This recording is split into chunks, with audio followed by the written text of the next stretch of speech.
What's going on, and welcome to another episode of Jalal Unleashed. And you do not want to miss today's episode. This episode is for you, man. We talk about crying, we talk about overcoming addiction, we talking about who we need to love first, and we're also talking about how we can better take care of our bodies and the science of working out. Today's episode with Ra is just fire. I hope you stay tuned and watch to the end because we are dropping gems the whole episode. Welcome to another episode of Unleashed After 40 with your host Jalal Wilson. And today I have Ra on the podcast again for the second time. Yes, sir. Yes, we had a little audio malfunction the first time, so we're running it back. And I am looking forward to this conversation because there is so much game that we got to talk about last time that just didn't make the light of day. So I'm gonna start out with how you doing, my brother? I'm doing great, brother July. How are you? Man, I'm great. That's I'm what I'm talking about. I'm glad you was able to come again and we can have this conversation, man, because I left that conversation with a feeling like I just got a lot of gems, some hope, and some different ways to look at situations that we go through in life. And so, man, I'm just happy you're here so we can run this back and have this conversation for the people, man. Man, thank you for having me again, July. It's an honor, brother. It's an honor, man. I appreciate that, man. So what we gonna do? We gonna jump right in because I want to make sure.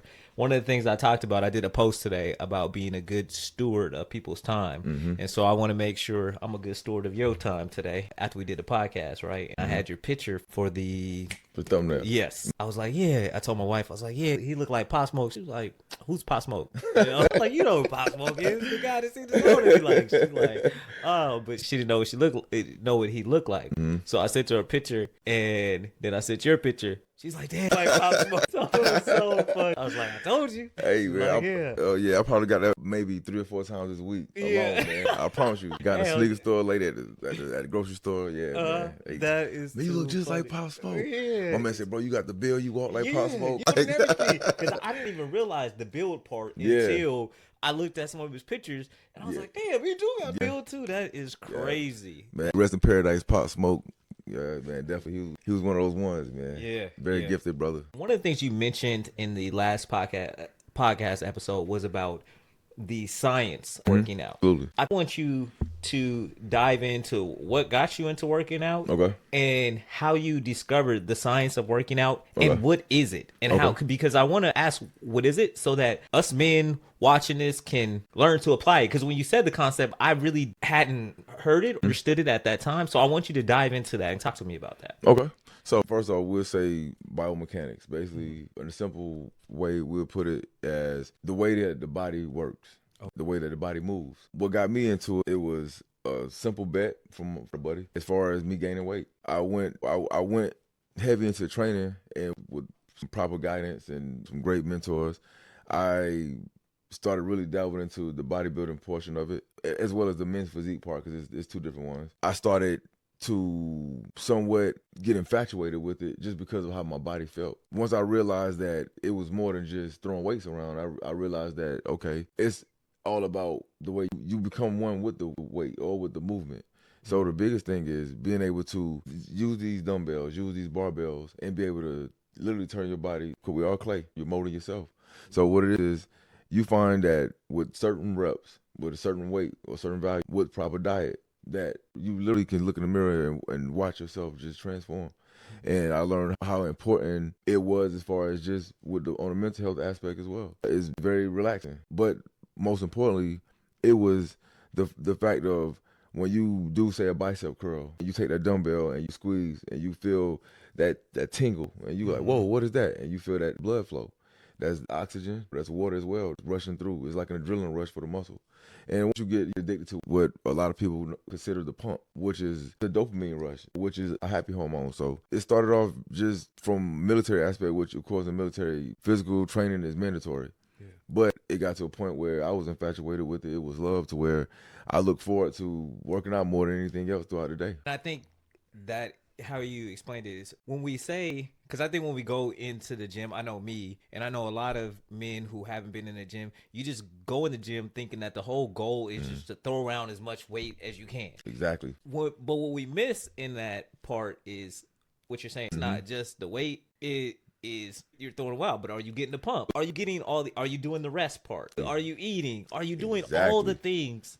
We are clay. Yep. And we can mold ourselves. Absolutely. But it's not just the weight part. Yeah.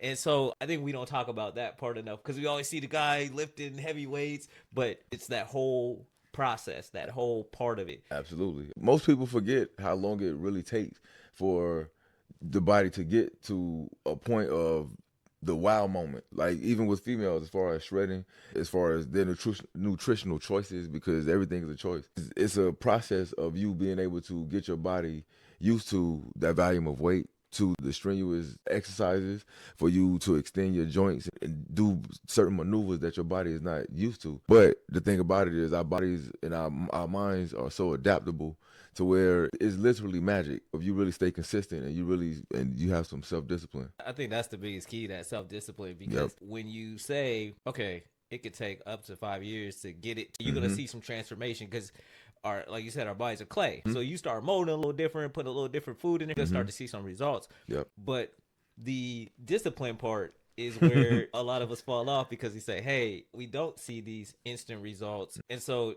then we think it's not working and we go to other things. We try other things. Drugs, exactly. You know Absolutely. And I like something that I want you to touch on again. You said it the last podcast, and I think it really hit home for me. Okay. And you were saying how the people you see in the gym, they just because their body looks a certain way, they still have something they're struggling with. Absolutely. Yeah. So I always love to tell members. When I say members, shout out to all my One Life Fitness family. So the people who come to our One Life Fitness gyms, I always like to tell them, hey, leave your ego outside. Yeah.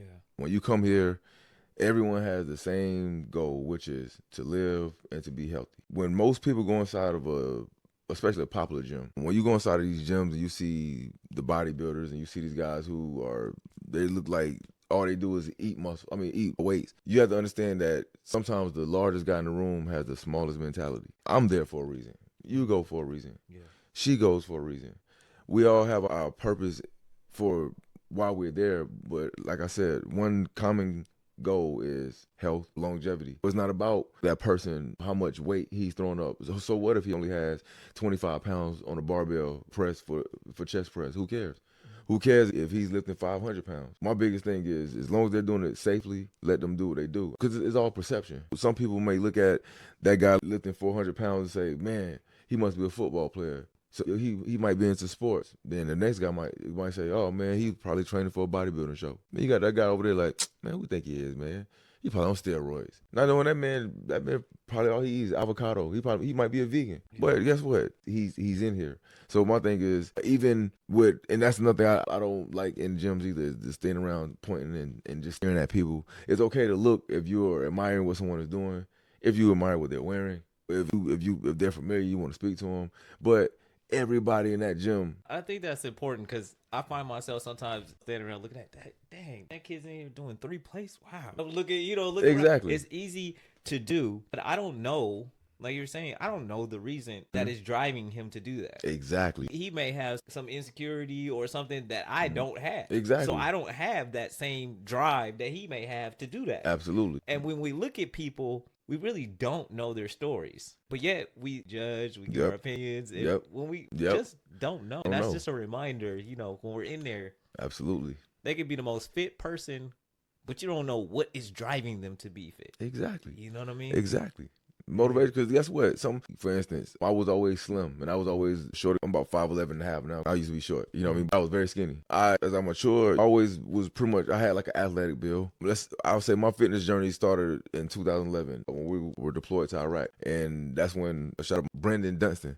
My boy B bet me some money. I couldn't gain weight. I went hard and I realized that it's about having fun. It's not about going there and you got a drill sergeant. No, it's like, come here and relax. I'm not saying that this is a nice lazy boy on the beach with your feet kicked up, but at the same time, when you look at the scientific results of what intense workouts do for you and how it preserves the cells because of what the body does. The body has a way of really taking all that garbage and turning it into gold, but you have to give it the resources to do so.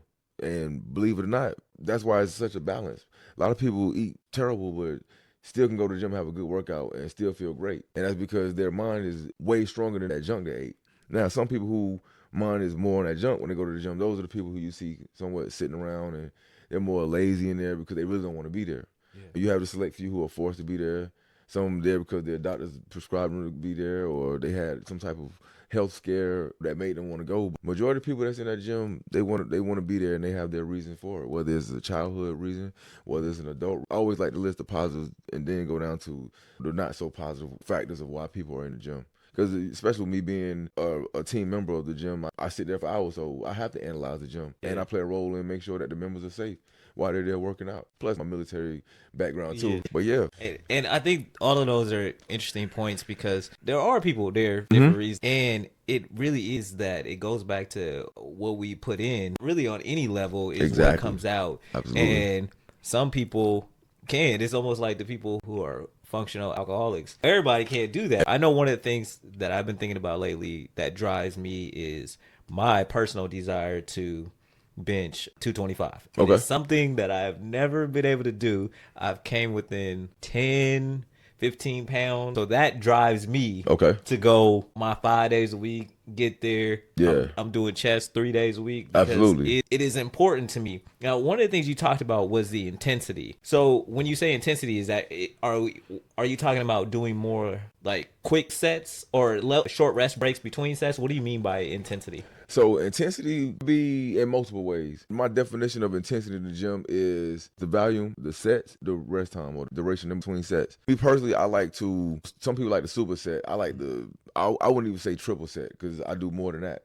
I'm a pull-up guy. I love pull-ups. I always start every workout with pull-ups, and I do pull-ups. I try to do anywhere between 10 to 25 in between my exercises. So I go, hey, I'm going to the bench or the incline bench press. I do my 3 or 4 sets. I'm doing 20 pull-ups on my way to the Smith machine, doing whatever. Then I'm doing 20 more in between that. And that's how I do 100 to 200 pull-ups per workout. Some people's level of intensity is more of the type of exercise they're doing. Okay. I like to say that the type of exercise could still be somewhat, I wouldn't say complicated. It could be somewhat demanding, but the intensity level to me is based on how much, because we can get some 10 pounds and have a very smooth, very demanding workout, but it won't be so intense. If I give you some 20-pound dumbbells, now we just made it that much more intense because now the volume is raising up. So now it's a whole different type because now we have to maintain technique of what we're doing with that exercise as well as maintaining the proper position of that weight. So that's why I tell people technique is very important too. Before you get to intensity, that's like basketball or any sport. Before you can do all the fancy stuff, you have to learn the basics. I don't know if I heard you say last time, but progressive overload is just pretty much what we're doing. Yeah. Yep. That's it. Just like life, brick by brick. Yeah, exactly. I guess my question before we transition into something else, another topic I want to talk about, if you're a man over 40 and you're saying to yourself, hey, I wanted to get in the gym, I want to change my body, before they walk through them doors, what's your pep talk to them? Okay, gentlemen, this is my wholeheartedly what I am giving you, all right? Don't overthink it. This is a you thing. This is not a wife or husband or just my daughter, my son, or my preacher or my coach or my coworker. No.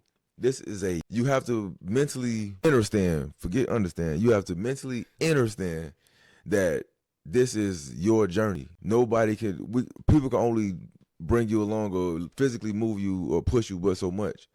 Before you walk through those doors in any fitness facility, you have to mentally know that you have a choice to live or to expire. When you walk through those doors, you're making a choice to live. With that, it's simple. Have your mind made up. Have a routine. Start simple. Make sure you are hydrating. Hydrate. If you're eating terrible, don't overthink it. Shout out to Dr. Bobby Price. Before you take away from your diet, you add. So guess what? If you are mentally or nutritionally deficient in anything, if you know you don't like eating salads, guess what? Before you just throw all your hot wings and your cheeseburgers and stuff away, start eating salads with those cheeseburgers and your hot wings and watch the difference, because now you're adding fiber into your diet. Most of you are stubborn and you just think that you can eat the same thing that you ate when you was 20. No, you're 40 now. So guess what? You have to eat accordingly and understand that your body and your metabolism is different. So you have to work with it. Don't work against it, because that's why you stay in that dis-ease, because your mind and your body are disconnected. I like that dis-ease, 'cause your body and your body are disconnected. Yeah, And yeah, and I like that you add before you subtract. You say, absolutely. hey, I'm gonna throw in some salads Yeah. with my, because a lot of times people get defeated Yes. when trying to go into the gym and do this new Yes. thing, because they're trying to stop all this stuff at once. Much. Yeah, It's and too much. it almost is a way to give ourselves permission to quit, because we Absolutely. overload ourselves with so much that we cannot actually do Yes. what we set out to do. Exactly. One of the things you said is you need to just ease into have a routine. Yes. Now, you can get a trainer to help you with your routine, or you can go to things like ChatGPT. Tell it what your weight is, what your goal is. Ask it to give you a however many days a week workout plan that you know you can stick, like however many days you've decided, because what he said is this is all a decision. So however many days that you've decided to go to the gym, Absolutely. tell it those days, and then it will spit you out a plan. And then after each workout, you just report to it what you did in that workout, and it will adjust your next workout for you to make sure you stay on track to whatever your goal is out there. So there's tools, there's people. There is no excuse if it's something you decide you really want to do. But if you Absolutely. haven't made that decision, then nobody can make you. You have to, like you said, you have to do it for yourself. Now, I want to transition into, we talked about a season of your life that you went through when you got out the military. And I want to get into that because I think as men, we go through these seasons of life and we either completely unravel or we unravel for a period of time and then we find our way through it. I mean, some of us just never unravel. But I want you to talk about that season. I know for when we talked about it last time, it was a tough season of your life. You had some things going on at home, Yep. and you had some other internal issues. I want you to just speak to that, because I know there's some men out there right now who are struggling with some of the things that we're going to talk about now, and I want to give them hope and also just share how you came through it so that they know there's other people who have came through stuff just terrible as they have. Absolutely. So, Brother Jalal, that was, let's see. So I would say that it really started after we returned from Iraq in 2011. That's when I first left active duty. At the last minute, I actually had a chance to actually re-enlist to remain active duty, but by the time my retention officer came with the contract, I had already notified my wife and my daughter that, hey, I'm coming back home. My wife had already made arrangements, a living arrangement for me to come back. We were moving into a new apartment and things of that nature. And basically put me in a position to where it was either, hey, just that's it, your military career over, or you can transition to the Army Reserves and fulfill your obligation that way. So I said, okay, cool. So I was on active duty then, about 3 years. So I was already used to that military way of life. I was used to that guaranteed pay. So the reserves is different. You only get paid, you're only there once a month, or 2 weeks a year. And your paychecks are completely different. You still get it once a month, but you're only getting a couple $100 or whatever the price is based on your housing allowance and things like that. But it's nothing like active duty. So first I didn't have a plan, so I slipped into a point of going to the savings because I wasn't actively bringing in any income. Fellas, have a plan. Ladies, have a plan. I didn't listen to my wife's advice. She gave some of the best advice, and I was just so ready to make a move and really didn't take heed to what she was telling me. I slipped into a point of depression, deep depression. I fell into alcohol abuse and substance abuse as well. I was drinking a pint. I could drink anywhere from a pint to a fifth a day by myself. And I was addicted to ecstasy pills as well. I was smoking cigars, I was smoking herb, I was all over the place. So that was like my day-to-day functions to figure out a plan. It doesn't work like that. Yeah. So I basically went through different seasons of 5-minute plans, coming up with these spectacular ideas that I never followed through with, broken promises to my wife and my children. As time went on, we had more children. From 2011, it was just me, my wife, and our one daughter. And now, current day, we have 4 children now. But we had our first son, and then our second son a year later. And that came into, all this added to me feeling like, whoa, I'm just bringing more responsibility. I didn't regret anything. I was not trying to walk away from my family. I was not trying to abandon my responsibilities.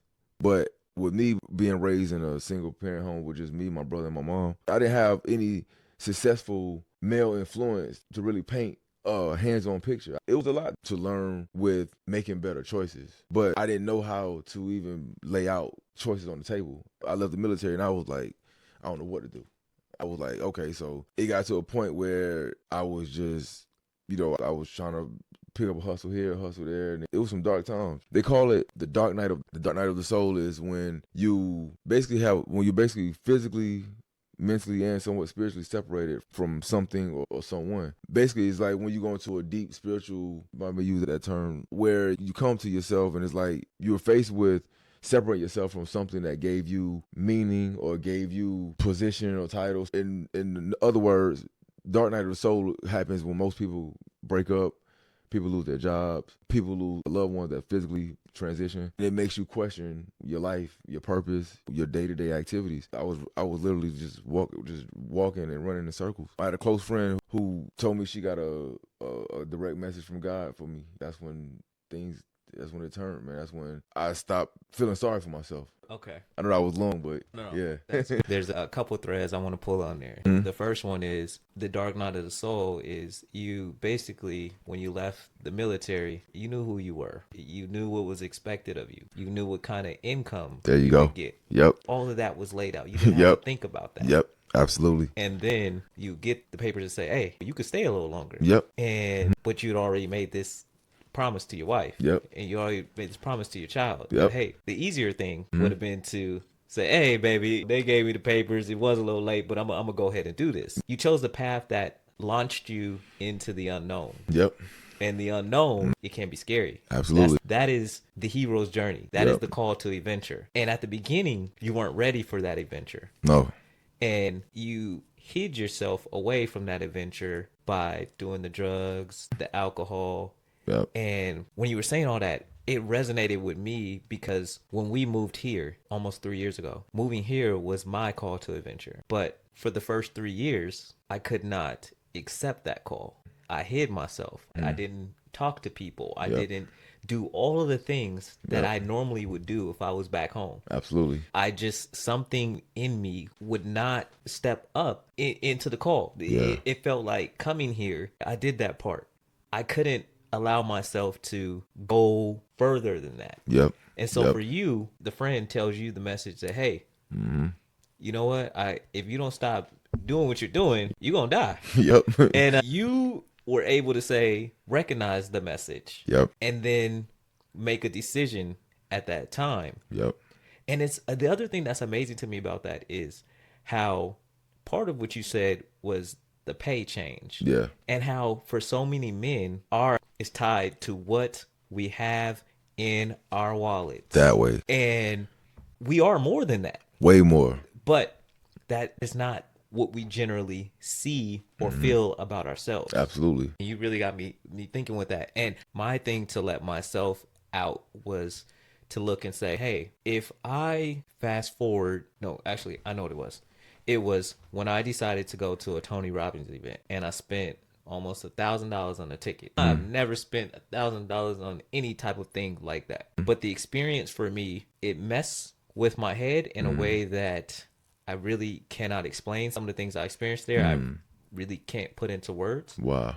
But it was deep and it fundamentally changed me. It changed how I operate with my wife, changed how I operate with the kids. It just changed me, man. Yeah. It was something very powerful you told me you had to realize first to make a change with any of the other stuff you had going on. Do you remember what you told me? I had to put myself first. That part. Yep. I was coming back around for it. I had to put myself first, man. That is a hard thing to say. That's Yeah. a hard thing to... Fellas, I know I overstand. Yeah, that is a hard thing for us men to do because. Yeah, man. But why was that so important? Talk to us. What I realized, brother Jalal, is as much as we love listen, babe, I love you. My children, they know. Princess, Pee Wee, my baby boy, my bumblebee, I love y'all. They know that I would literally do almost one thing I won't do is let myself go ever again. Yeah. I promise myself that. Yeah. I promise them that I would never let myself go again. I would never love me less than I love them. Yeah. You see what I'm saying? Yeah. And that's what it was, fellas. I overstand. Y'all, I know, like, boy, I put, man, I've literally heard brothers say, man, I love my mother more than I love me. I'm like, I understand that to a certain degree, but that's not how this works. This journey is for you to experience. Your mother wants you to experience this for you. But guess what? For you to love anyone outside of the Creator himself. We didn't self-create, y'all. God did. All right? So we come second. You put yourself second in all situations, and it works out so much better. Because if I go in my pocket right now, if you say, hey, Ra, I need $5, and I only have $5, now, there's nothing wrong sometimes with giving your last. But if that's the $5 I needed to take the baby something, my last $5 for gas, the only $5 I can put on my light bill, and I give you that, and then the lights get turned off, or my baby don't eat, or I run out of gas, I did something that I really was not in a position to do. Therefore, guess what? If I had $10, it's different. Because now I could easily give you $5 and I got $5, so I'm going to make this $5 work. Love is very similar to me. I'm not saying that I'm only supposed to love me, because that's not how it works either. Yeah. Y'all work with me on this. I'm saying that when you put yourself first, and this is primarily for the family men out there, y'all. This is, if you're an individual out there and you don't have children, it's just you out there living life, live your life. This is more for those of us who put ourselves in position to have responsibility for other loved ones, and other really depend on us, help take care of them and help guide them through life. When I start getting up in the morning, looking at myself saying, man, I love you, right? Easy. In that mirror and saying I love you. Yeah. And that is, it's not an easy thing to do. It's not. Because we know all of our faults. We know all the things that we done got wrong in life. And when you said that last week, I had the mirror. I've done it before plenty of times, but I still did not do it again after we had that conversation, even though I understood the power of it. So what we're going to do right now, I'm going to grab this mirror. Okay. But what we're going to do is I want you to look at the mirror and find one that makes you the most uncomfortable and say that one. Okay. And I like that. I'm gonna do the same. I like that. Okay. Right, so let me grab it. I like that. Yeah, like my brother like to say, let's highlight the one that people don't want to talk about. Yeah, so I'm gonna actually go first because Okay. I came up with the ideas. Okay. I'm gonna put myself out there first. The one that sticks out most to me is I am no longer sabotaging myself. I am bold, I am courageous, and I have what it takes. No more shrinking myself. So for me, man, let's see. I am not my past. I am bold. I am enough. I am enough. Double up on that one. Every time I come here, I look at this mirror, man. That's a powerful mirror, brother. It's easy, especially for us men, where if we look a certain way, we Absolutely. strong, easy to recognize those things in the mirror. But it's hard to recognize the things that actually on the inside that matter to us. You know what I'm saying? That truly counts, because it starts within first. It's that strength that people see on the exterior. It had to begin on the interior first. Yeah, it had to. That's the only way. That's the only way it projects outwards. That's the only thing that keeps people driven, even with the gym. That starts within. You have to have some type of plan together. You have to have some type of guidance. You know what I mean? Don't complicate it too much. Life is overwhelming as is. Now, what transformation did you see in your relationships and things like that when you started putting you first? The respect level definitely changed, because one thing about it, my mother taught me that as well. A woman respects a confident man. Be confident. If you are confident, my mother always dressed me and my brother very well. She always gave us that structure and said, just as far as building our confidence, not to take away from my father, it's just the fact that and to this day, he's still trying to figure himself out and still try to find a way to love himself. And it's impossible to do anything, man. Back to our initial, you have to love yourself. You have to forgive yourself, fellas. That's the one. Forgive yourself. You have to forgive yourself. Forgive yourself. You can't be apologetic for learning. If we're honest with ourselves, Yeah. most of us would not do most of the things we may have done at some point in our life if we knew better. And some could argue, yeah, you should have known better, but you didn't. Yeah. So at this point, what do you gain by not forgiving yourself? Yeah. Man, that's one. That's like if I pushed you when we were in kindergarten, right? And every time I see you, I just keep apologizing. Man, Jalal, I'm so sorry, bro. I apologize. Eventually, you gonna get tired of hearing it. You go like, bro, listen, we were kindergarten, bro. We were 5. I barely even remember. You basically forced me to remember the push. It's all right. Let it go. Sometimes we have to just breathe, just in 4 seconds, out for 8. We have to let it go. Yeah. Find you a body of water to get into. For some of us, water is very therapeutic. And believe it or not, do you know that sound travels faster through water than it does, say, air? That's why it signals that. Shout out to Dr. B. Serious. The dolphins. Do you know that dolphins can communicate on opposite sides of the planet? No. Yeah, through sound frequency, through water.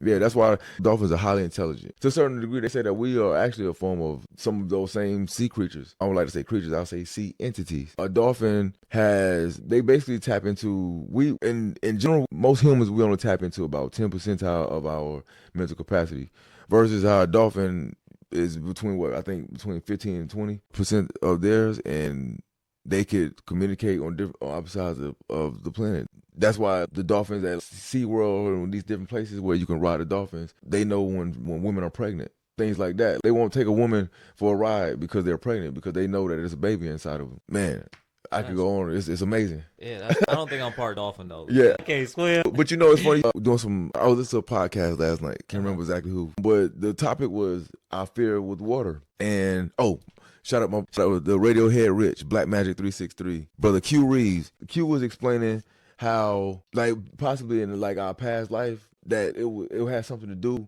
where you could have had some issue with water. I can tell you exactly what my issue is. When I was like 2 or 3 years old, we were staying on the beach at like my uncle's house or something. I had a tricycle. I rode it into the water, and I remember feeling of almost drowning. And I don't know if it was my brother, my mom, somebody came and got me out of the water. Wow. I don't remember much about my childhood, but I remember that. Wow. And so because of that, I have not gotten over my fear of swimming.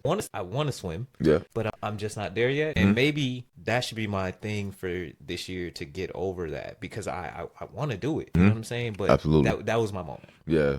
And see, I had a similar experience, but I think elementary. Yeah, it was like elementary school for me, I think. But basically had an incident. Childhood friend had a pool. Childhood friend had a pool. And me and some of the neighborhood bros were in there, and things got a little out of hand. We was playing a little too rough, and I had not really a drowning experience, but it was something similar, and it was traumatic for me. And I've been reneging since. When I get next to certain bodies of water, it makes me feel some type of way, except for the ocean. When I'm by the ocean or by a river, it's more soul cleansing. Yeah. I only really get the chill bumps when I'm by like pools, things like public pools and things like that. But I feel like that's something that me and you both, I feel like we should already. I said this, we're gonna already speak confirmation. It is already grateful that we surpassed it, brother. Yes, sir. We overcame that. Absolutely. Yes, sir. Yeah, man. Now, I want to talk about, before we wrap up here, what was your moment of forgiveness? When did that moment come for you? While you're thinking about it, I'm going to tell mine, because I told mine last time, and it was not too long ago. Okay? And that's something, too, for me, because I shied away from church, so I got old enough to make a decision. Yep. And so now it's something that I am finding myself gravitated back to, but not so much the preacher or anything. I just feel like I'm studying the Bible every day for myself. And I'm learning things that I can apply to my life. But because of that, it makes me gravitate more back towards that. Anyway, so I'm in church and he says something. I feel like he's talking to me, and I never cry. But that day I cried the ugly cry. I was just tears, and that particular day, it was only me and 2 of the boys. And so they're standing next to me. I don't even really look at my dude. Never see that. So I'm crying. I'm dead. And it was crazy for me. But in that moment, I felt so much weight just completely fall off my body. Absolutely. And I felt I have been carrying so much. I felt freer and more relaxed than I have felt in a long time. It was just crazy to me how much just came off. Release. And I didn't talk to the boys about it because I honestly didn't know what to say. But it was just weight, man. Yes, that's exactly what it was. We hold a lot, man. We store trauma in our muscles and our tissue. I actually heard someone say that acupuncture was good for releasing certain toxins and certain thoughts and memories as well. But my moment of forgiveness came with shortly after I told you I got the message from my friend as far as changing my life, and if not, that it was going to be very dark. It's going to be dark for my children. And I was like, no, we're not doing this. So that day, that was July 7th of 2023. Yep, so going on 2 years now.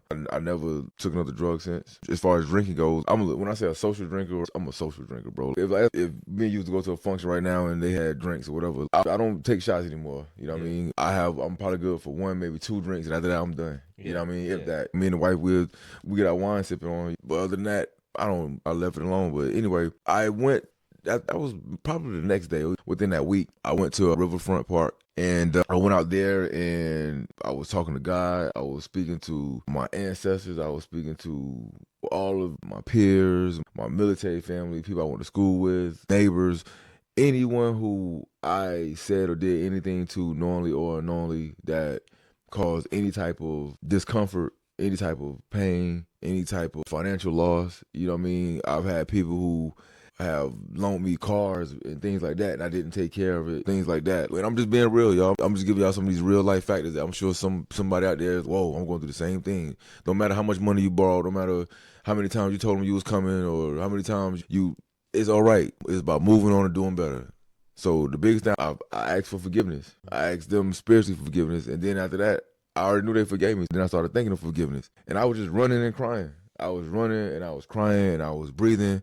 I'm talking about same with you. I'm talking about 5-year-old crying, snot running. But I didn't stop. Like people was watching me. I didn't stop. I didn't wipe my face or nothing. I kept running and I kept crying. And fellas, especially, and women too, because we different times. Y'all trying to be mentally tough. Listen, let me tell y'all something. A lot of different energy that lies within us that we can literally release by just crying. When you let those tears flow out of your eyes, when you release it, it does something to your tear ducts, because everything is connected.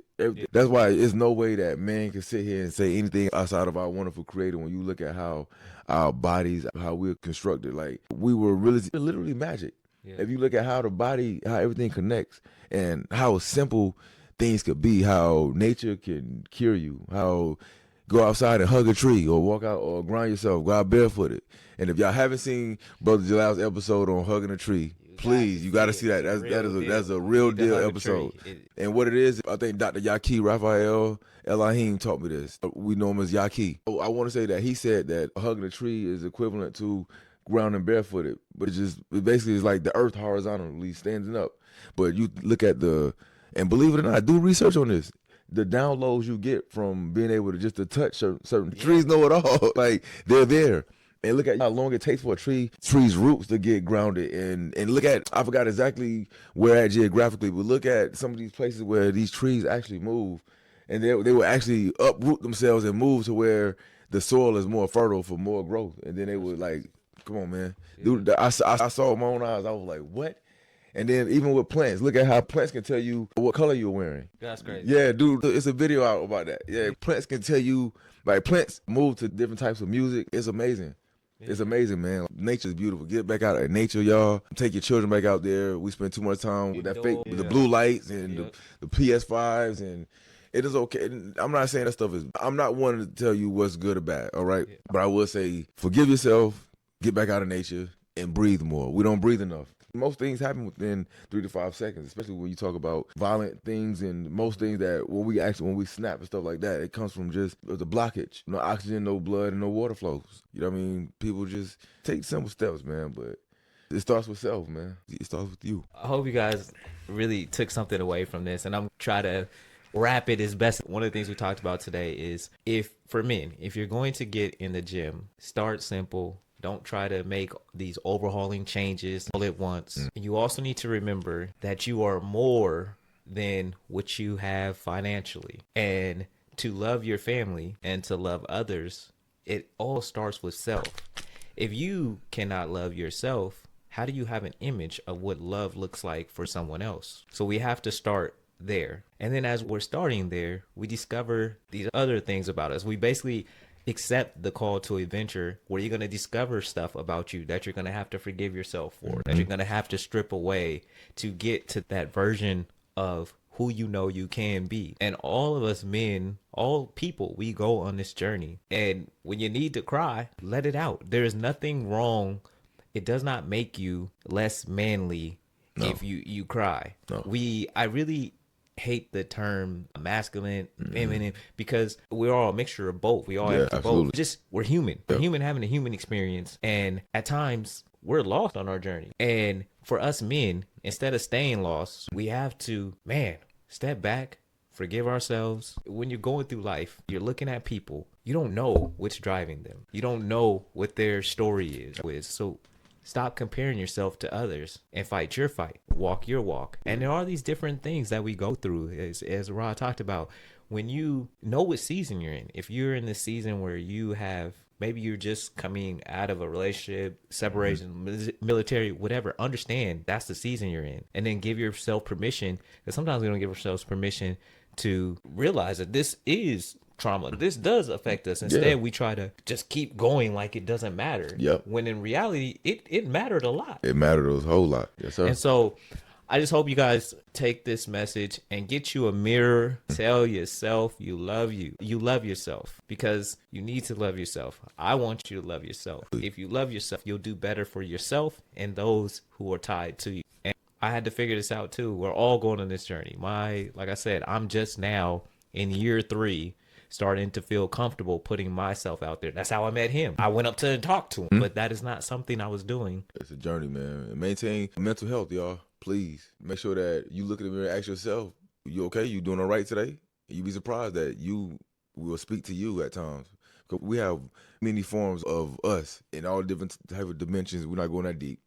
But what I mean is that it's different versions of you. So appreciate every last one. Love every last one, even the one that you don't like as much, the one that might be a little more violent. That's still a part of you. You still have to find a way to communicate with you to be able to have true balance. And anybody interested with One Life Fitness, Sand Hills, y'all looking for some great trainers, y'all come holler at me or any of those wonderful trainers. We have a wonderful staff. Hey, health is truly wealth, right? Forget that bank account. You couldn't get that money if you're not healthy enough to get out your bed or to get in that car, to be able to get up and do whatever it is that you do to make yourself monetary gain. So please maintain yourself first. Yes. And remember, the other gem he gave you was, when you confident, women love your confidence, and you could be confident by taking care of yourself. I'm telling you. It's a beautiful thing. All right. Where can they find you? On Facebook, y'all can still find me at Raisi Rice Boogie Daniels, Instagram, Chief Ra 14, and Snapchat as well, Chief Ra _14. All right, and those links will be in the bio of the episode. And I just want to thank you again, my brother, for being willing to do this again with me. Come on, man. And this was a beautiful conversation, and I hope it helps somebody out there know that they're not alone.